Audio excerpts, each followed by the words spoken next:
राज्यभरामध्ये आज अनेक मतदान केंद्रांवरती राडा देखील झालाय आणि कार्यकर्ते हे आमने सामने आले, भिडले देखील बघायला मिळाले। या सगळ्याच्या पार्श्वभूमीवरती आता उपमुख्यमंत्री अजित पवार यांनी एक एक्स पोस्ट केली आहे आणि हिंसाचाराला लोकशाहीमध्ये कोणतंही स्थान नाही असं अजित पवार यांनी म्हटलंय।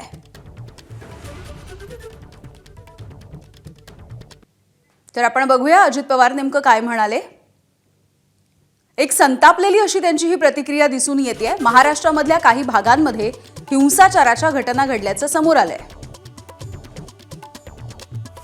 हिंसाचाराला आपल्या लोकशाहीमध्ये कोणतंही स्थान नाही। निवडणूक ही पवित्र प्रक्रिया आहे आणि प्रत्येक नागरिकाला सुरक्षित वातावरण,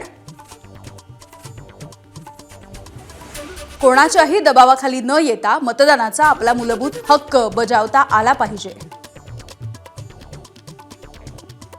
आपलं अमूल्य मत कुणाला द्यायचं, कुणाला निवडून आणायचं हे जनतेला ठरवू द्या। आघाडी हा धर्म राजकीय वर्तुळामधल्या सगळ्यांनी पाळला पाहिजे असंही त्यांनी म्हटलेलं आहे।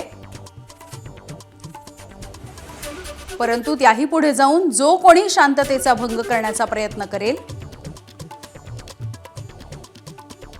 किंवा जोर जबरदस्तीने मतदारांवरती प्रभाव टाकण्याचा प्रयत्न करेल तो संविधानाच्या विरोधामध्ये आणि महाराष्ट्राच्या मूल्यांच्या विरोधात वागत आहे। अशा प्रकारचं वर्तन हे कोणत्याही परिस्थितीमध्ये सहन केलं जाणार नाही।